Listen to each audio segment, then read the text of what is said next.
Morning class 10th। आज हम आपको भेड़ और भेड़िए कहानी का जो बचा हुआ हिस्सा था उसको बताएंगे, उसका हम रिवीजन कराएंगे। तो पेज नंबर आपकी टेक्स्ट बुक में 58 है।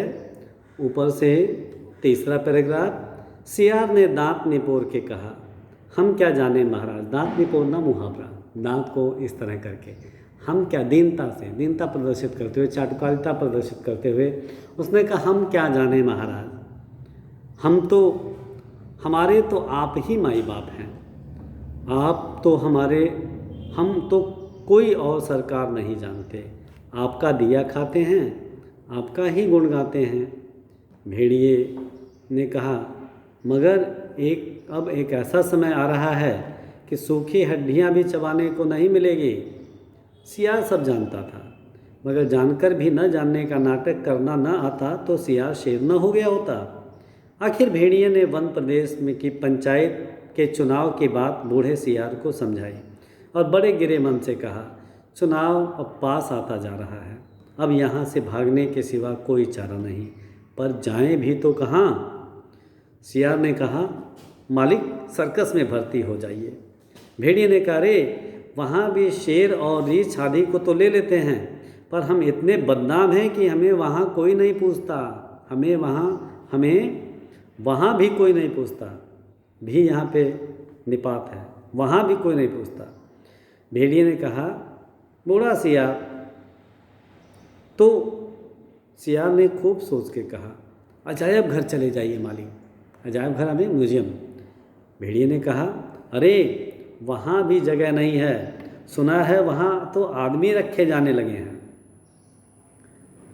बूढ़ा सियार अब ध्यानमग्न हो गया। उसने एक आंख बंद की, नीचे के ओठ ऊपर के दांत से दबाया और एक टक आकाश की ओर देखने लगा। फिर बोला, बस सब समझ में आ गया मालिक। अगर पंचायत में आप भेड़िया जाति का बहुमत हो जाए तो। उसने कहा, सब समझ में आ गया मालिक, एक बात बताइए, अगर पंचायत में आप भेड़िया जाति का बहुमत हो जाए तो कैसा रहेगा। भेड़िया चिढ़ के बोला, कहाँ की आसमानी बातें करता है, अरे हमारी जाति कुल 10% है और भेड़ें तथा अन्य छोटे पशु 90%। भला वे हमें काहे को चुनेंगे। अरे कहीं ज़िंदगी अपने को मौत के हाथ में सौंप सकती है, मगर हाँ ऐसा हो सकता तो बात क्या थी। बूढ़ा सियार बोला, महाराज आप खिन्न मत होइए, एक दिन का समय दीजिए, कल तक कोई योजना बन ही जाएगी। मगर एक बात है, आपको मेरे कहे के अनुसार कार्य करना होगा। मुसीबत में फंसे भेड़िए ने आखिर सियार को अपना गुरु माना और आज्ञा पालन की शपथ ली।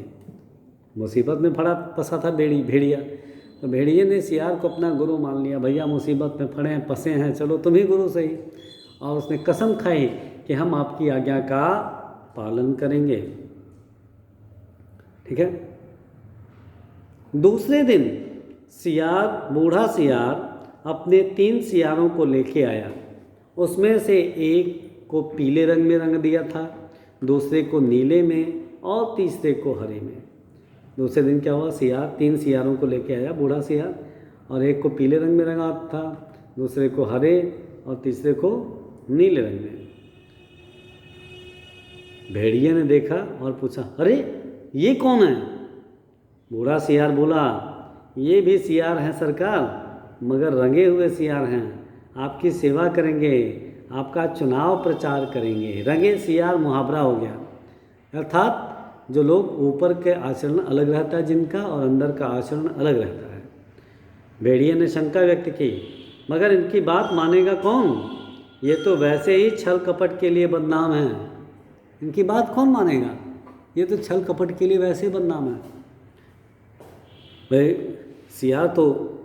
ये सियार किसके प्रतीक है, मैंने बताया था आपको, चाटुकार लोगों के प्रतीक, जो चाटुकारिता करते हैं। सियार ने भेड़िए का हाथ चूम के कहा, बड़े भोले हैं आप सरकार। अरे मालिक, रंग रूप बदल देने से तो सुना है आदमी तक बदल जाते हैं, फिर तो ये सियार हैं। उसने बहुत तीखी बात कही। कि मालिक यदि मनुष्य अपनी वेशभूषा को बदल ले तो वो बदल जाते हैं, ये तो सियार हैं। ऐसे मनुष्य भी हैं जो कहते कुछ और हैं, करते कुछ और हैं। तब बूढ़े सियार ने भेड़िए का भी रूप बदला, भेड़िए का रूप बदल दिया। कैसे? मस्तिष्क पर तिलक लगाया। कौन सा तिलक? जो विष्णु भगवान लगाते हैं, ऐसे ऐसे वाला तिलक, वैष्णव तिलक। इस तरह लगाते हैं ना वैष्णव तिलक। जो शिव हैं वो ऐसे लगाते हैं, शाक्त त्रिपुंड लगाते हैं और ऊपर लगाते हैं, लेकिन ये वैष्णव तिलक ऐसे लगाया। भेड़िए पर विष्णु भगवान अहिंसा का तिलक लगाया। गले में कंठी पहनाई। कंठी अर्थात तुलसी जी की माला। तुलसी जी की माला वही पहनता है जो मैं मांस मछली नहीं खाता। और मुंह में घास के तिनके खोस दिए। मुंह में क्या था? जो दांत था, दांतों में घास उठा करके उसमें ऐसे ऐसे पिरो दिया, खोस दिए, ताकि पता चले कि भेड़िया घास खा के आ रहा है, अब वो मांस नहीं खाता। और बोला, अब आप पूरे संत हो गए, हो जो संत हो गए। देखिए, राक्षस को संत बना दिया। अब भेड़ों के सभा में चलेंगे, आप भेड़ों के सभा में चलेंगे। और ऐसे ही छल कपट से लोग चुनाव जीतते हैं, जीतते रहे। मगर 3 बातों का ख्याल रखना होगा आपको। पहली कौन सी 3 बात? अपनी हिंसक आंखें ऊपर मत उठाइएगा। किसी कंडीशन में आप अपनी आँखों को ऊपर मत उठाइएगा, नहीं तो आपकी जो हिंसक आँखें हैं उसे देख कर के लोग आपको समझ जाएंगे। हमेशा ज़मीन की ओर देखना और कुछ बोलना नहीं तो सारी पोल खुल जाएगी। पहली बात, आप अपनी हिंसक आंखें मत उठाना। दूसरी बात, ज़मीन की ओर देखना। तीसरा, कुछ बोलना नहीं तो आप कंट्रोल नहीं कर पाओगे। हमारे देश में बहुत ऐसे नेता हैं, देखिए, सेम ऐसे भेड़िए की तरह लगते हैं, जो बोलते कुछ और हैं, करते कुछ और हैं, और पोल खुलती है तो एकदम साफ समझ में आ जाता है। और वहाँ बहुत सी भेड़ें आएंगी, सुंदर सुंदर, मुलायम मुलायम। तो कहीं किसी को तोड़ मत खाना, कहीं लालच में आ जाओ और सुंदर सुंदर भेड़ों को देख करके उसको मार करके गर्दन की हड्डी तोड़ करके उसको खा जाओ। ऐसा मत करना, नहीं तो सारे किए धरे पर पानी फिर जाएगा। ठीक है? भेड़िए ने पूछा, लेकिन ये रंगे सियार करेंगे क्या? ये किस काम आएंगे? बूढ़ा सियार बोला, ये बड़े काम के हैं, आपका सारा प्रचार तो यही करेंगे, इन्हीं के बल पर आप चुनाव लड़ेंगे। तो देखिए, तीनों रंगे हुए सियार किस किस का प्रतीक हैं। ऐसे लोग हैं जो समाज में यही काम करते हैं, सियारों वाला। यह पीला वाला सियार बड़ा विद्वान है, विचारक है, लेखक है और कवि भी है। यह नीला सियार नेता और पत्रकार है, और यह हरा वाला सियार कौन है? धर्मगुरु है, पंडित, मौलवी आदि है। तो जो पीला वाला सियार है वो क्या है? लेखक है, कवि है, पत्रकार है, नहीं, लेखक है, कवि है, विचारक है, विद्वान है। ये आपके बारे में बहुत से देखे, जब फर्जी लोगों के, गलत लोगों के लिए कैसे लोग ये लेखक वेखक सब इकट्ठा हो जाते हैं उसके पक्ष में प्रचार करने के लिए। आज समाज में देख लीजिए, तो ये उसी का प्रतीक है सियार। दूसरा वाला जो नीला वाला सियार है वो क्या है? पत्रकार है, नेता है। बहुत सारे टीवी चैनल पे, अखबारों में किसी एक कैंडिडेट के बारे में लिखा जाने लगता है, उसकी प्रशंसा लिखी जाती है, उसकी बड़ाई लिखी जाती है, जबकि वो उस काबिल नहीं होता है। तो ये कौन है? ये नीला सियार है। और ये जो हरा वाला सियार है ये धर्म गुरु हैं, विभिन्न धर्मों के गुरु हैं। कह देंगे फतवा जारी हो रहा है उस पर कि आप सबको वोट देना, इसको वोट देना, मंदिर से कह दिया जाता है। तो ऐसे लोग हैं। ये रंगे सियार है, अर्थात जो देखने में कुछ और हों लेकिन असलियत में कुछ और हैं, जिनके विचार असलियत में कुछ और हों और देखने को कुछ और विचार होता है, उन्हें रंगे सियार कहते हैं। अब चलिए महाराज, बात काटकर सियार बोला, जरा ठहरो,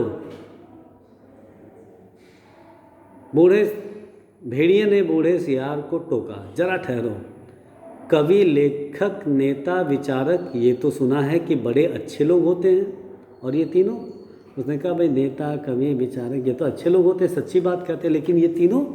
तो उसकी बात काट करके भेड़िए बोला, ये तीनों सच्चे नहीं हैं, रंगे हुए हैं महाराज। सच्चे कहाँ हैं ये रंगे हुए हैं, बेकार के, झूठ के कवि हैं, झूठ के विचारक हैं, झूठ के पत्रकार हैं, असली पत्रकार नहीं हैं, येलो जर्नलिज्म करते हैं, फेक न्यूज़ चलाते हैं। तो ये इनको पैसे दे के ख़रीदा गया आपके लिए, आपका प्रचार करेंगे, जब आप सत्ता पा जाइएगा तो इनके लिए थोड़ा कुछ कर दीजिएगा। और वे चल दिए।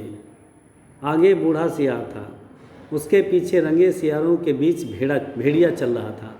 मस्तिष्क पर तिलक, गले में कंठी, मुख में घास के तिनके, धीरे धीरे चल रहा था, अत्यंत गंभीरता पूर्वक, सिर झुकाए, विनय की मूर्ति। विनय मतलब एकदम शांत, एकदम पोलाइट का स्टेचू, पोलाइटनेस का स्टेचू। उधर एक स्थान पर सहस्त्रों भेड़ें इकट्ठी हो गई थी, उस संत के दर्शन के लिए जिसकी चर्चा बूढ़े सियार ने फैला दी थी। बूढ़े सियार ने पहले ही काम कर दिया था, कहा था भाई एक संत आ रहे हैं, बहुत बड़े संत हैं, उनकी बात सुनना, बहुत बड़े धर्मगुरु हैं। तो इसकी चर्चा बूढ़े सियार ने पहले ही शुरू कर दी थी। चारों सियार भेड़िए की जय बोलते हुए झुंडों के बीच में आए। जो रंगे हुए सियार थे, 3 तो रंगे हुए सियार थे, एक बूढ़ा सियार था, सब भेड़िए की जय बोलते हुए वहाँ तक आए। बूढ़े सियार ने एक बार जोर से संत भेड़िए की जय बोली, और भेड़ों में से पहले से यहाँ वहाँ बैठे सियारों ने भी जय ध्वनि की। तो भेड़ों के बीच में सियारों ने अपने एजेंट बिछा रखे थे, बूढ़े सियार ने एजेंट बिछा रखा था, एजेंट बैठा रखा था कि जब हम जय बोलेंगे तो तुम लोग भी जयकारा करना, ताकि बेवकूफ़ बनाया जा सके भेड़ों को। भेड़ों ने देखा तो ये बोली, अरे भागो, ये तो भेड़िया है, भागो भागो।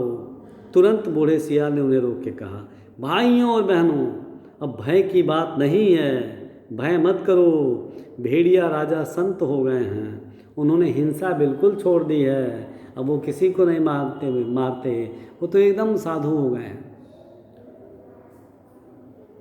उनका हृदय परिवर्तन हो गया है।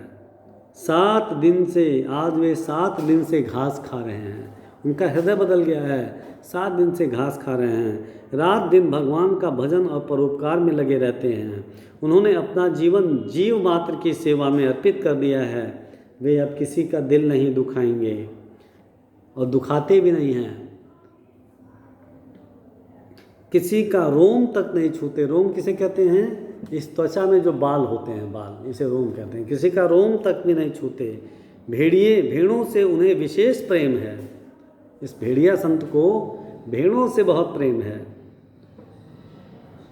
उनको याद कर कर के कभी कभी भेड़िया संत की आंखों में आंसू आ जाते हैं। उनकी अपनी भेड़िया जाति ने जो अत्याचार आप पर किए हैं, उसके कारण भेड़िया संत का माथा लज्जा से जो झुका है, सो झुका हुआ, देख लीजिए झुका हुआ है, भेड़िया का माथा झुका था। परंतु अब वे शेष जीवन आपकी सेवा में लगाकर तमाम पापों का प्रायश्चित करेंगे। आज सवेरे की बात है, एक मासूम भेड़ के बच्चे के पाँव में कांटा लग गया था। भेड़िए संत ने उसे अपने दांतों से निकाला, पर जब वह बेचारा कष्ट से चल बसा, तो भेड़िया संत ने सम्मानपूर्वक उसकी अंत्येष्टि क्रिया की। अब तो वे सर्वस्व त्याग चुके हैं, अब आप उनसे भय मत करें, उन्हें अपना भाई समझें। और सामने इकट्ठी भेड़ों को देखते हुए सब मिलकर बोलो, भेड़िया संत की जय। भेड़िया जी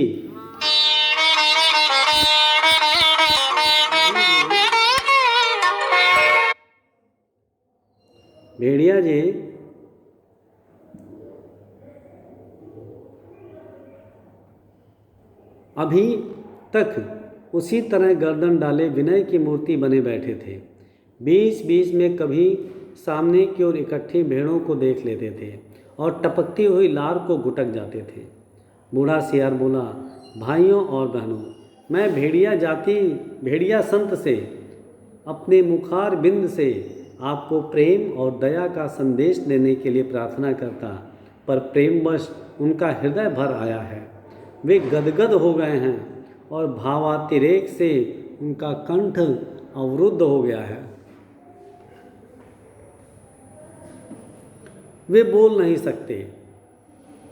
अब आप इन तीनों रंगीन प्राणियों को देखिए। भावातिरेक मतलब भावों की अधिकता से उनका गला भर आया है। अब आप इन तीन प्राणियों को देखिए, तीन रंगीन प्राणियों को देखिए। आप इन्हें पहचान न पाए होंगे। पहचानेंगे भी कैसे? ये इस लोक के जीव तो हैं नहीं, ये तो स्वर्ग के देवता हैं। देखिए भेड़िया किस तरह का, सियार किस तरह से भेड़ों को बेवकूफ़ बना रहा है। ये लोग स्वर्ग के देवता हैं जो हमें सदुपदेश देने के लिए पृथ्वी पर उतरे हैं। ये पीले विचारक हैं, कवि हैं, लेखक हैं, नीले नेता हैं और स्वर्ग के पत्रकार हैं और हरे वाले धर्मगुरु हैं। अब कविराज आप सबको स्वर्ग का संगीत सुनाएंगे। कहाँ का संगीत सुनाएंगे? स्वर्ग का, जहाँ से आए हैं ये। हाँ तो कवि जी, चलिए। पीले वाले सियार को हुआ के सिवाय कुछ आता नहीं था।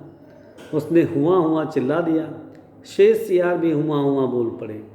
बूढ़े सियार ने आँख से इशारे से शेष सियारों को मना किया और चतुराई से बात को यूँ कहकर संभाला, भाई कवि तो कोरस में गाते हैं। कोरस मतलब एक साथ। पर कुछ समझे आप? कैसे समझ सकते हैं? अरे कवि की बात अगर सबकी समझ में आ जाए तो फिर वो कवि काहे का, किस तरह का कवि है? ठीक है, शेष हम कल पढ़ाएंगे आपको।